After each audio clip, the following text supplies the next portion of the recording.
хувийн хэмжээнд зарж чадах юм бэ гэдэг энэ одоо тарифыг харуулж байна. Сэргээгдэх эрчим хүч үзэсгэлэн энэ сарын 4-нд 100 мутагт боллоо. Үзэсгэлэнд 9 аж ахуйн нэгж иргэд оролцсон байна. Энэхүү үйл ажиллагаанаас сэргээгдэх эрчим хүчийн талаар иргэдэд мэдээлэл хүргэх холбогдох дүрм журам үн тариф танилцуулах, нийлүүлэлтэд суурилуулалтын компаниуд болон бизнес эрхлэгчдийн бүтээгдэхүүн үйлчлэгээ танилцуулах боломжоор хангаж өгчээ. Үзэсгэлэнгээр улсын хурлынхаа Монгол Ардын бүлгийн дарга Батчаргал сэргээгдэх эрчим хүчний эдийн засгийн үр хөөжийн талаар улсын хурлын гишүүн инх цэцэг сэргээгдэх эрчим хүчний хөгжлийг эрчимжүүлэх улсын хурлын 119 дугаар тогтоолын зорилго чиглэл болон эрчим хүчээ хэмнэх нэмэлт орлого олох тухай танилцуулгыг хийсэн байна. Нөгөө нэг талаас харахаар зэрэг эрчим хүчний хэмнэлттэй горим руугаа зөв явж гэн үндсэндээ ногоон хөгжил ногоон төсөл рүүгээ зөв чиглэл нь хангагдж гэн гэсэн үг.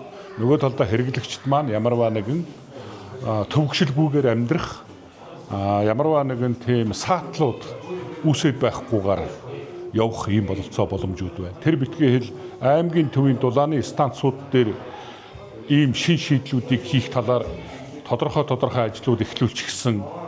Тэрнийхээ бас тодорхой үр дүнгуудыг үзэгдсэн.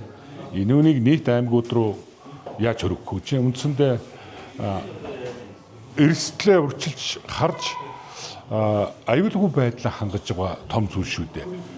Магадгүй заавал эрчим хүчний дутагдлаас хамааралтай биш.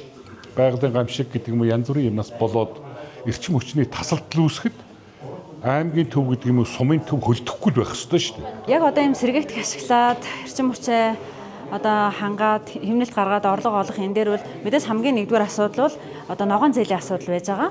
Тэгэхээр бидний хувьд бол эх онд бол нэг 6% хүүтэй ногоон зээл гаргая гэсэн ийм зорилттой ажиллаж байна. 27 оны Монгол улсыг хөгжүүлэх төлөвлөгөөнд бол суулгацсан. За тэгээ одоо намар улсын төсвүүдээр хэрвээ ерөөсөө хүүгийн зөрүүг л улс даадаг. Ганц арга нь тэр. Одоо 16% хүүтэй байгаа ногоон зээлийг 6% рүү оруулахын тулд 10% хүүгийн л улс даана гэсэн үг. Улсын төсвүүдээр тэр 10% хүүгийн даах мөнгө тавигдана л гэсэн. Тэгээ тийм одоо бага хүүтэй зээл гаргахаа бид бүхэн улсын хурлын гишүүд ажиллаж байна гэж ойлгох хэрэгтэй. Тогтоолын хүрээнд 3 харьцах нь 100 хөтөлбөр хэрэгжүүлнэ. Нэг өрөөхөө 10 кВт-ийн нарны панел 17.5 сая төгрөгөөр өгсрөн 3 жил дотороо зардлаа нөхөн цаашлаад сар бүр 466 мянган төгрөгийн орлого олох, аж ахуй нэгжүүд 20 кВт-ийн нарны панел 40 сая төгрөгөөр өгсрөн 2.7 жилийн дотор зардлаа нөхөн сар бүр 1.3 сая төгрөгийн орлого олох боломжтой болох юм а. Мөн засгийн газраас хэрэгжүүлж байгаа чөлөөллийн санаачлалын хүрээнд гүйцэтгэгч компаниудад тавигдах шаардлага багассан. Төвийн эрчим хүчинд үйлдвэрлэсэн эрчим хүчээ айл өрх аж ахуй нэгжүүдэд нийлүүлэхэд илүү хялбар болсон гэж байна.